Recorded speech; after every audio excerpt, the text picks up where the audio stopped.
Good afternoon, everybody. Good morning to some. This is a live emergency briefing as we're about to have a very active season for severe weather ahead, a very active week. Looks like the first period of severe weather could come as early as Saturday night across portions of eastern Kansas, maybe down into northeastern Oklahoma, south central Kansas.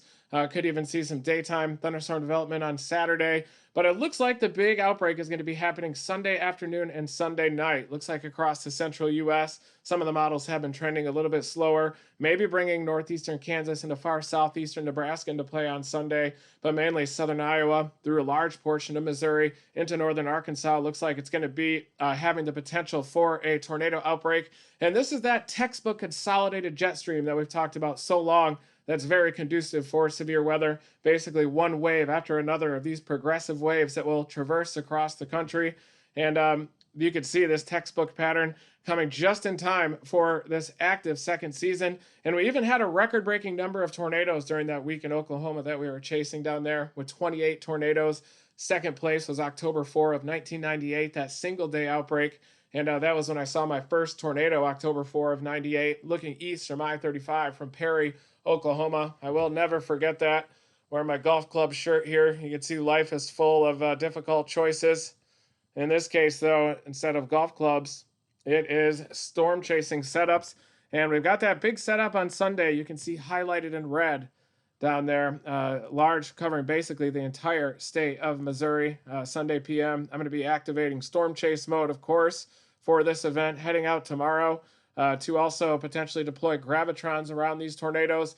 And you can see that kicker system that is going to be coming ashore in the Pacific Northwest and the western U.S. So the big-time atmospheric river event. You can see that southwesterly jet just pumping into the Sierra Nevadas, dumping feet of snow in the higher elevations. Big-time rain, debris flows down there off of those off those burn scars from wildfires are going to be substantial. Sunday through Tuesday, especially out there in the western U.S. But when the drought gets broken by an atmospheric river, you have to deal with these debris flows, flash floods, big-time snow happening as well. But ahead of that system is a lead system that's a nice, potent upper open wave trough there, strong low-level jet upstream, all hazards possible, including that for a tornado outbreak.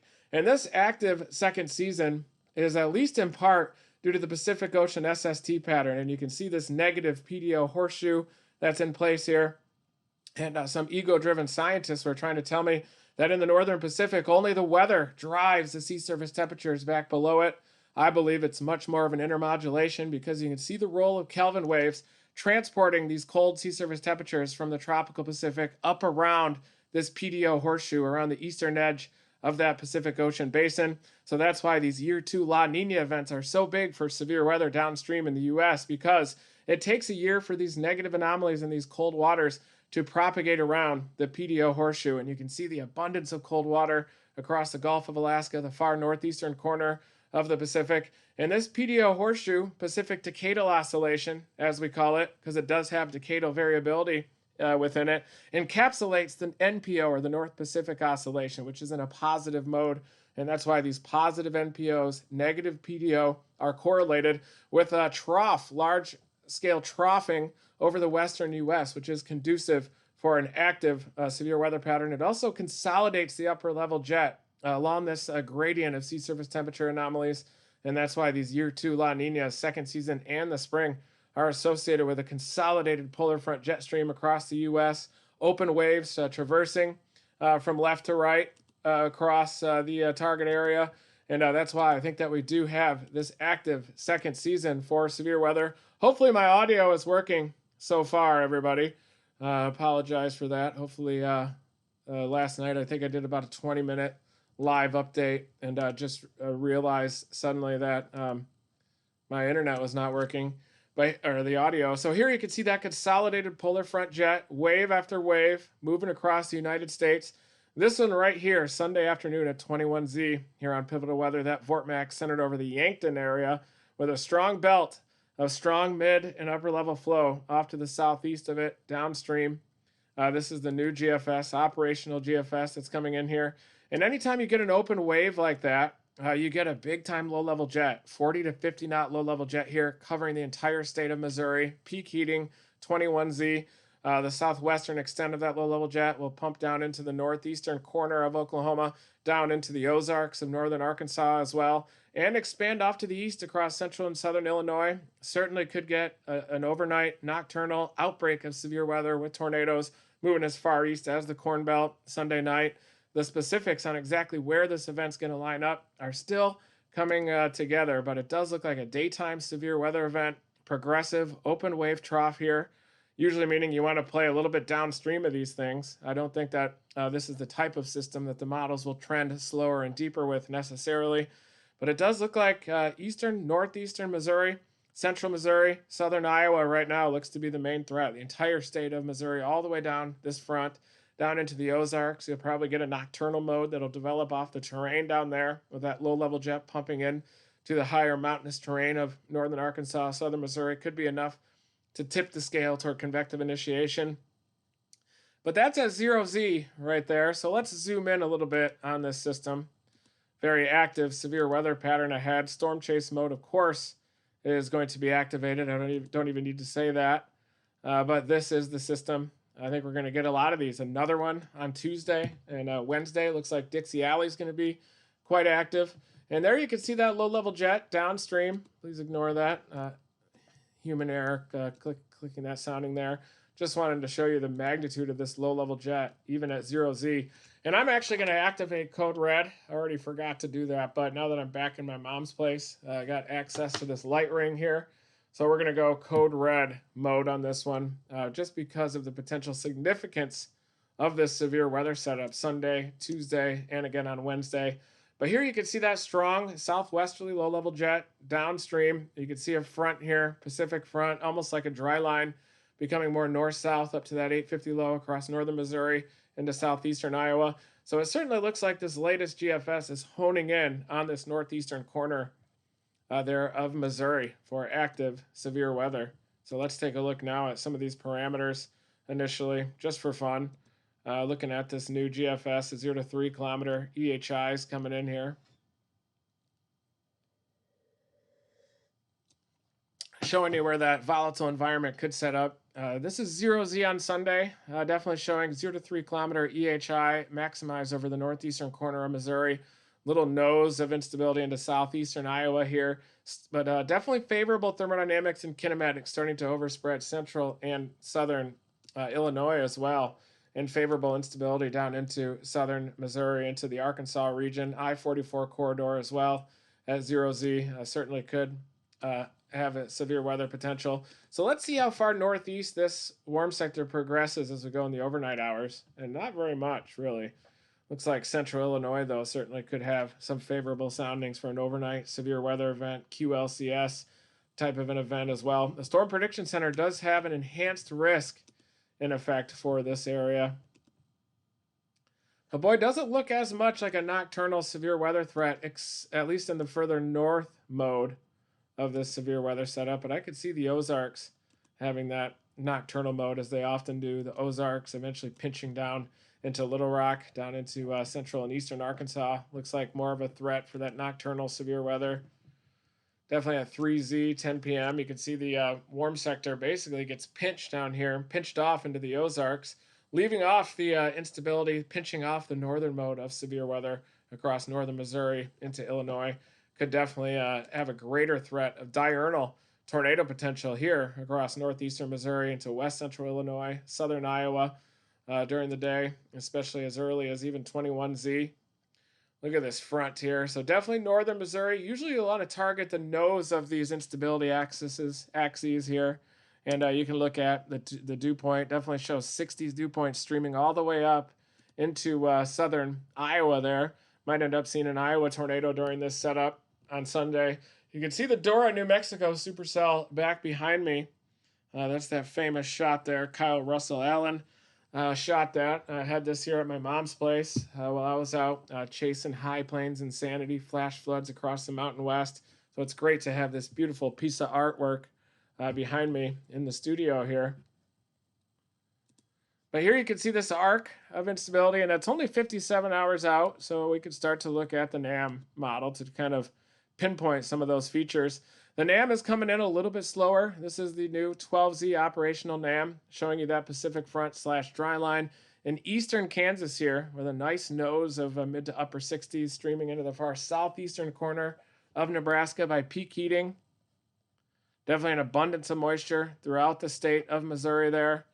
And that's why there is that enhanced risk. But even eastern Oklahoma could be in play with the NAM trending a little bit slower. I didn't think that this open progressive wave like this would have the potential to trend slower and deeper. But the NAM seems to have that triple point through northern Missouri. Not really showing the deeper moisture invading southern Iowa yet. I wouldn't be surprised, though, if that instability axis does make it into southern Iowa. The NAM has a little bit further south of a triple point.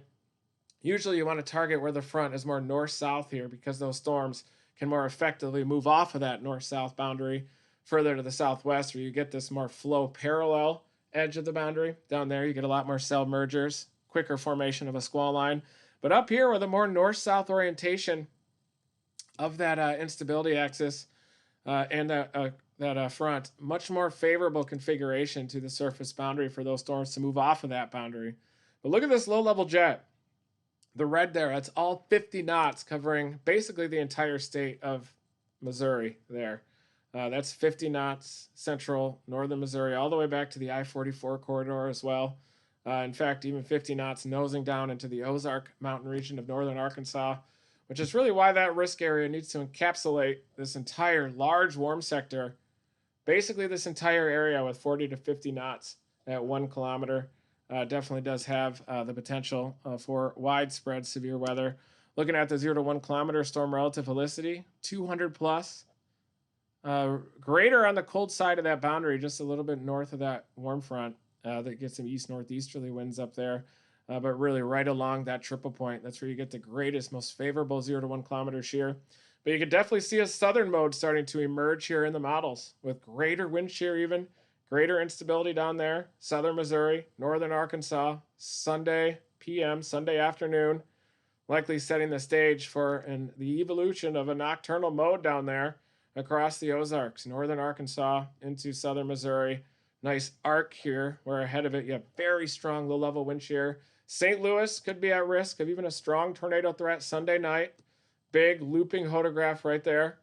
An elevated mixed layer punching in, a lot of cape. Surface-based instability, definitely a nocturnal inversion, easily overcomeable, easily to be overcome by strong low-level mesocyclones that can dynamically pipe through that shallow stable layer at the surface.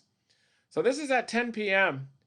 and definitely an arc of supercells or a squall line with embedded tornadic circulations is going to be punching east through this zone, and there you can see it. Even the operational NAM is depicting this, an arc of supercell storms up across northern Missouri into west central Illinois. And then you get this nocturnal mode of supercells evolving across the Ozarks into southern Missouri. Likely going to be some damaging, destructive tornadoes here across southern Missouri, northern Arkansas as well. Definitely an arc of supercells to the north of that, invading the St. Louis area by late evening, about 9, 10, 11 p.m. That line could come. Timing is still going to change a lot between now and then, even though we are within about 60 hours of this event. But that is a big-time tornado setup there. Textbook shape to the boundary. 3 kilometer NAM is resolving some of this. This is at 0Z, showing the development of potentially prefrontal modes of supercells that could develop off the higher terrain there of the Ozarks. You got this arc of supercells further north as well into northern Missouri. So here's the main event coming in here by the 3 kilometer NAM through the Kansas City area by about 4 p.m. Could get tornado potential by peak heating. Daytime tornadoes potentially in the Kansas City down through eastern Kansas as well. Moving into these deeper moisture, deeper dew points, mid-60s dew points, 200 plus, 0 to 1 kilometer shear. Morning convection moves out. Rapid moisture instability building back behind it, development of those storms. And they develop as early as about 2 to 3 p.m. here across eastern Kansas. And we can see just if there is a presence of surface-based instability back there at 3 p.m.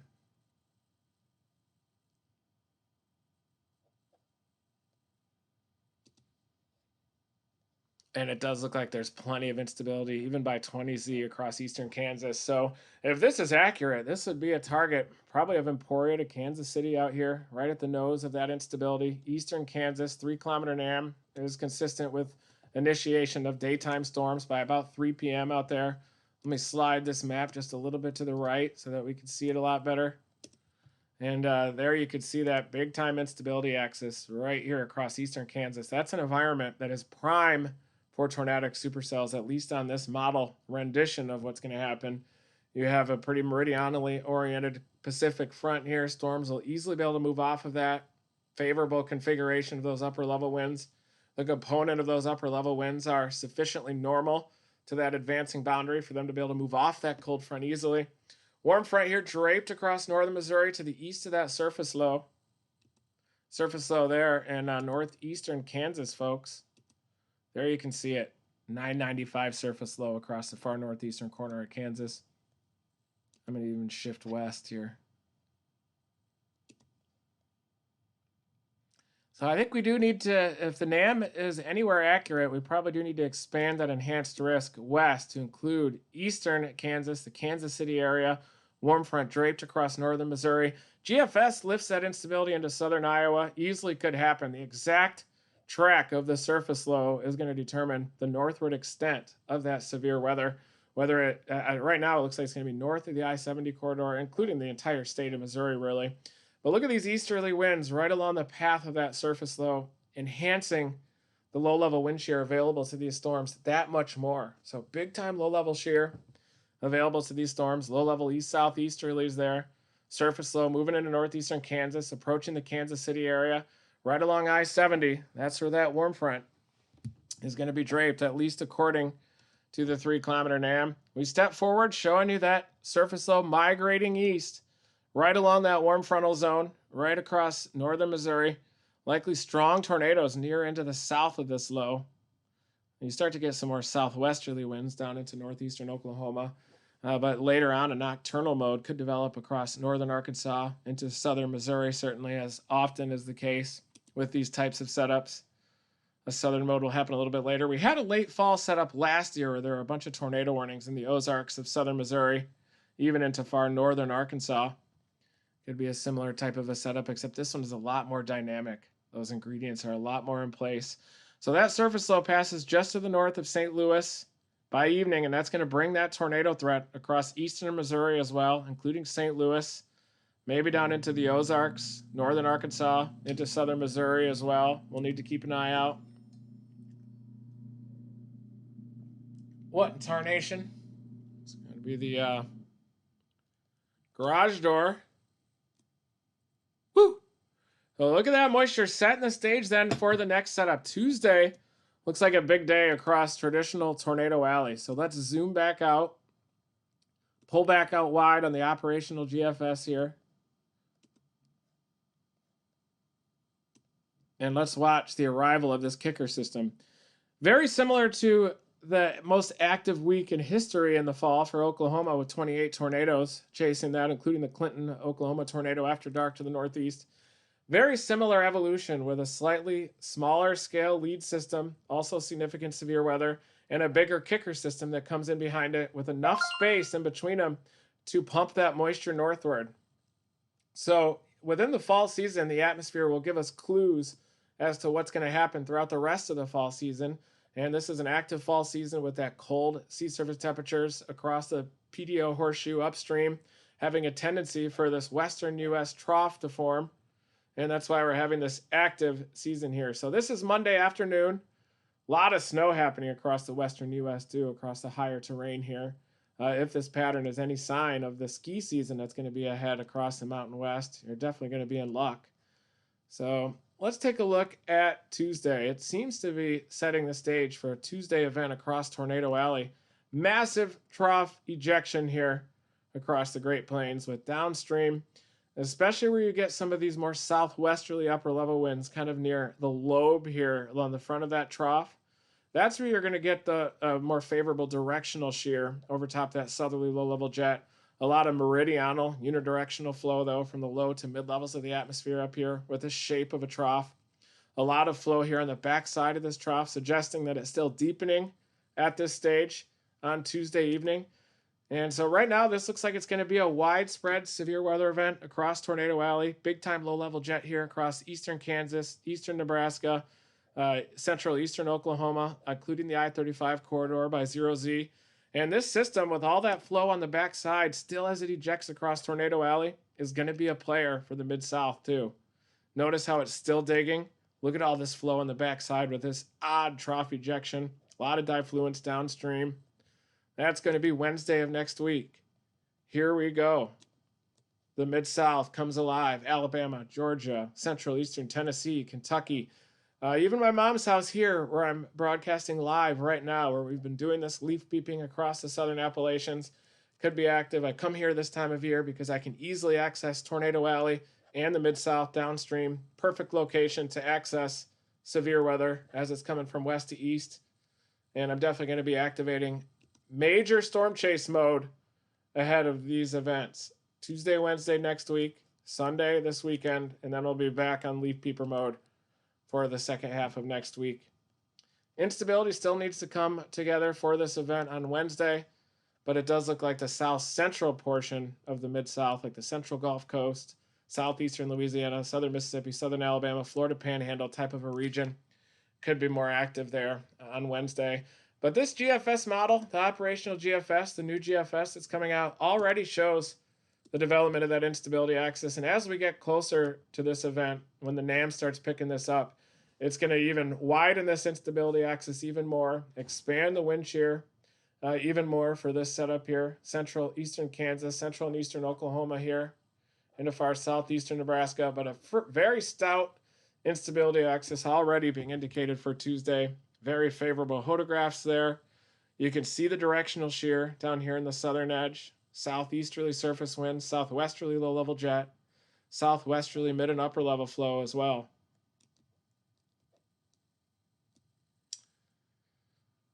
So definitely a favorable setup here for severe weather. One of the more favorable that I've seen in a long time for severe weather here, especially during the second season. These second seasons haven't really been as active here during recent years, but I think that this one's going to be big instability axis there. Central eastern Kansas, central eastern Oklahoma, southeastern Nebraska. But first we got to get through Sunday and Saturday night. There also could be the threat of severe weather. That's going to be tomorrow night already. There you can see the development of that instability by Saturday across southern Kansas. Right now the models do show it largely capped here across southern Kansas, Dodge City out to the east, straddling that Oklahoma border. But a very favorable environment in terms of the indices. This is 0 to 1 kilometer energy helicity index, and it does appear to show the potential for initiation across far southwestern Kansas. The 3 kilometer NAM. Most of the models are showing overnight convection, but boy, the 3 kilometer NAM shows that storm by about 8 p.m. developing there off the dry line in western Oklahoma, back toward Clinton once again. And then you get the expansion of these storms through isentropic lift along the I-70 corridor, north central, northeastern Kansas. It's possible that these could be surface-based, but more than likely, this is going to be the evolution of nocturnal, warm advection-based type storms. And you can see that that isentropic lift there is well north of the surface-based instability.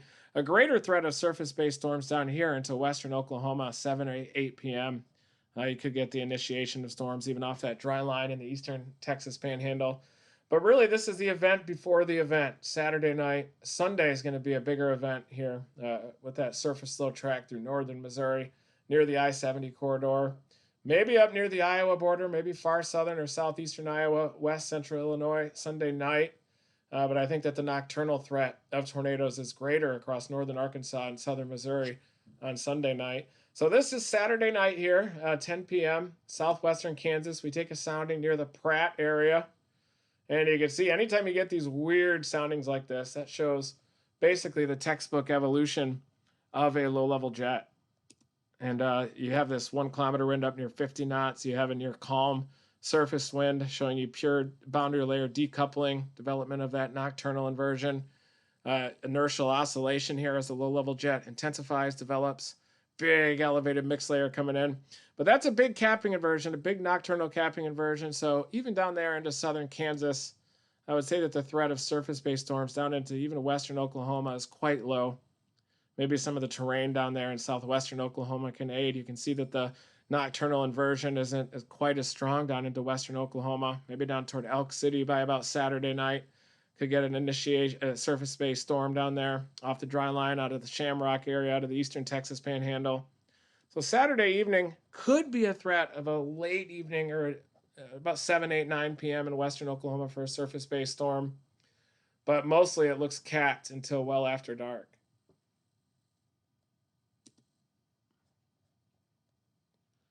Yeah, it definitely does look capped down there until after dark on Saturday night. The Storm Prediction Center, though, did put a slight risk out across this area Saturday night, but really Sunday afternoon, starting at about 2 p.m. or so, looks like the development of supercell storms across northeastern Kansas, that arc pushing in to Missouri as well.